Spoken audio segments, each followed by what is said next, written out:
Assalamualaikum warahmatullahi wabarakatuh. Perkenalkan, nama saya Arini Nasyila dengan NIM C0E025039 dari Program Studi Keuangan Daerah Fakultas Ekonomi dan Bisnis Universitas Jambi.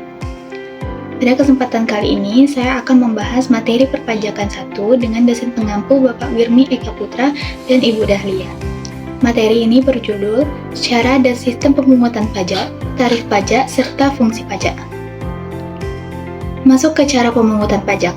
Cara pemungutan pajak merupakan rangkaian kegiatan untuk menentukan, menghitung, dan menagih pajak dari wajib pajak agar penerimaan negara berjalan efektif serta sesuai peraturan perundang-undangan. Cara pemungutan pajak dapat dilihat dari stelsel, asas, dan sistem yang digunakan. Stelsel Indonesia menggunakan stelsel campuran, khususnya dalam pajak penghasilan. Artinya, pada awal tahun, pajak dibayar melalui angsuran berdasarkan penghasilan tahun sebelumnya. Di akhir tahun, dilakukan perhitungan ulang berdasarkan penghasilan yang sebenarnya. Sistem ini bertujuan agar pembayaran pajak lebih adil dan sesuai dengan kondisi real wajib pajak. Asas pemungutan pajak terdapat 3 asas utama, yaitu asas domisili, berlaku bagi wajib pajak yang bertempat tinggal di Indonesia. Lalu asas sumber, berlaku bagi penghasilan yang bersumber dari wilayah di Indonesia. Asas kebangsaan, berlaku bagi subjek pajak tertentu, termasuk warga negara asing dalam kondisi tertentu. Ketiga asas ini membantu menentukan siapa yang wajib membayar pajak. Lalu, sistem pemungutan pajak. Terdapat 3 sistem pemungutan pajak. Yang pertama, Official Assessment System. Dalam sistem ini, pemerintah atau fiskus menentukan besarnya pajak yang harus dibayar. Wajib pajak hanya menerima ketetapan dan melakukan pembayaran. Peran aparat pajak sangat dominan dalam sistem ini. Kedua, Self-Assessment System.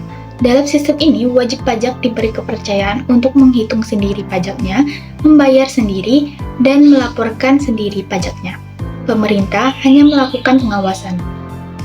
Saat ini, Indonesia menerapkan sistem ini sebagai sistem utama. Yang ketiga, Withholding System. Dalam sistem ini, pihak ketiga yang ditunjuk pemerintah akan memotong atau memungut pajak sebelum penghasilan diterima wajib pajak. Contohnya adalah pemotongan PPh 21 oleh perusahaan atas gaji karyawan. Tarif pajak. Penetapan tarif pajak merupakan salah satu unsur penting dalam sistem perpajakan karena sangat berkaitan dengan rasa keadilan dalam pemungutan pajak. Besarnya tarif pajak harus dicantumkan secara jelas dalam undang-undang. Penentuan tarif ini bersifat krusial karena apabila terjadi kesalahan dalam penetapan, dampaknya dapat merugikan berbagai pihak, baik masyarakat sebagai wajib pajak maupun negara sebagai penerimaan pajak. Oleh karena itu, pemerintah harus mempertimbangkan aspek keadilan, kemampuan membayar, serta kondisi ekonomi dalam menetapkan tarif pajak. Dalam praktiknya, terdapat beberapa jenis tarif pajak yang digunakan dalam sistem perpajakan. Antara lain, tarif proporsional, tetap, progresif, degresif, ad valorem, spesifik, dan efektif. Masing-masing tarif memiliki karakteristik serta tujuan penerapan yang berbeda-beda. Yang pertama, tarif proporsional. Tarif pajak dengan presentasi tetap tanpa memperhatikan besar kecilnya objek pajak. Setiap wajib pajak dikenakan tarif yang sama sehingga jumlah pajak yang dibayar berbanding lurus dengan nilai objek pajaknya. Semakin besar nilai objek, semakin besar pula pajaknya. Tetapi presentasinya tetap. Tarif ini relatif sederhana dan mudah dihitung. Contohnya adalah penerapan pajak pertambahan nilai dalam Undang-Undang Nomor 18 Tahun 2000 yang menggunakan tarif tunggal sebesar 10%. Kedua, tarif tetap. Tarif yang besar nominalnya sama dan tidak dipengaruhi oleh nilai objek. Dalam sistem ini, jumlah pajak yang dibayar setiap transaksi atau dokumen adalah sama.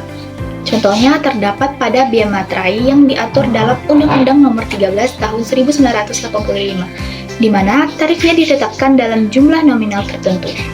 Ketiga, tarif progresif. Tarif pajak yang presentasinya semakin meningkat seiring dengan bertambah besarnya dasar pengenaan pajak.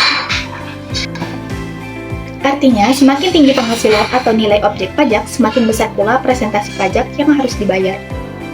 Tarif ini mencerminkan prinsip keadilan karena masyarakat yang memiliki kemampuan ekonomi lebih besar akan menanggung beban pajak yang lebih besar pula. Tarif progresif sendiri terbagi menjadi 3 bentuk, yaitu yang pertama, tarif progresif. Kenaikan presentasi pajak semakin meningkat pada setiap lapisan penghasilan. Yang kedua, tarif progresif proporsional. Presentasi naik tetapi kenaikannya tetap pada setiap lapisan. Ketiga, tarif progresif degresif. Presentasi tetap naik, namun selisih kenaikannya semakin kecil. Contoh penerapan tarif progresif dapat ditemukan pada pajak penghasilan orang pribadi berdasarkan ketentuan dalam Undang-Undang Nomor 36 Tahun 2008, di mana tarif pajak dibagi ke dalam beberapa lapisan penghasilan mulai dari 5% hingga 30%. Lalu, tarif degresif. Pada tarif ini, presentasi pajak justru semakin kecil ketika dasar pengenaan pajak semakin besar. Meskipun demikian, jumlah pajak yang harus dibayar belum tentu lebih kecil karena nilai objek pajaknya semakin besar. Dengan kata lain, tarif menurun tetapi total pajak tetap bisa meningkat. Tarif ini biasanya digunakan dalam kondisi tertentu untuk mendorong aktivitas ekonomi atau investasi dalam jumlah besar. Kelima, tarif ad valorem. Tarif yang ditentukan berdasarkan presentasi tertentu dari nilai atau harga barang. Semakin tinggi nilai barang, semakin besar pula pajak yang dibayarkan. Tarif ini umum digunakan dalam perhitungan bea masuk impor karena lebih mencerminkan nilai ekonomi barang tersebut. Lalu keenam, tarif spesifik. Tarif yang ditetapkan berdasarkan jumlah satuan barang, misalnya per unit, per kilogram, atau per liter. Dalam sistem ini, pajak tidak dihitung berdasarkan nilai barang, tetapi berdasarkan kuantitasnya. Misalnya, bea masuk ditetapkan sebesar sejumlah rupiah per unit barang yang diimpor. 7. Tarif efektif. Tarif sebenarnya yang mencerminkan perbandingan antara jumlah pajak yang dibayar dengan total penghasilan yang diterima wajib pajak. Tarif ini digunakan untuk mengetahui beban pajak real yang ditanggung wajib pajak. Meskipun perhitungannya dapat menggunakan tarif progresif, hasil akhirnya akan dapat dinyatakan dalam bentuk satu presentasi tunggal yang menggambarkan proporsi pajak terhadap penghasilan. Kemudian, fungsi pajak. Pajak memiliki beberapa fungsi penting seperti fungsi anggaran, yaitu pajak digunakan untuk membiayai pengeluaran negara. Dana pajak mendukung pembangunan fasilitas umum digunakan untuk pendidikan, kesehatan, dan subsidi. Pajak menjadi tulang punggung APBN. Lalu, fungsi mengatur. Pajak dapat digunakan untuk mengatur kegiatan ekonomi, masyarakat. Tarif tinggi dapat membatasi konsumsi barang tertentu. Tarif rendah dapat mendorong investasi dan produksi. Tarif menjadi alat pengendali ekonomi. Kemudian, fungsi demokrasi. Pembayaran pajak mencerminkan partisipasi masyarakat dalam pembangunan. Rakyat ikut berkontribusi dalam pembiayaan negara.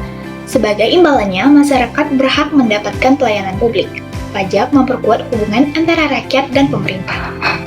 Lalu, fungsi stabilitas. Pajak membantu pemerintah menjaga kestabilan ekonomi, digunakan untuk mengendalikan inflasi dan peredaran uang, mendukung kebijakan fiskal negara, dan membantu menjaga pertumbuhan ekonomi tetap seimbang. Kemudian terakhir, fungsi redistribusi. Pajak bertujuan mengurangi kesenjangan pendapatan. Tarif progresif membebankan pajak lebih besar pada yang berpenghasilan tinggi. Dana pajak disalurkan melalui bantuan sosial dan subsidi. Dengan demikian, kesejahteraan masyarakat dapat lebih merata. Demikian penjelasan dari saya. Semoga materi yang saya sampaikan dapat menambah pemahaman kita mengenai tata cara dan sistem pemungutan pajak, tarif pajak, serta fungsi pajak. Wassalamualaikum warahmatullahi wabarakatuh.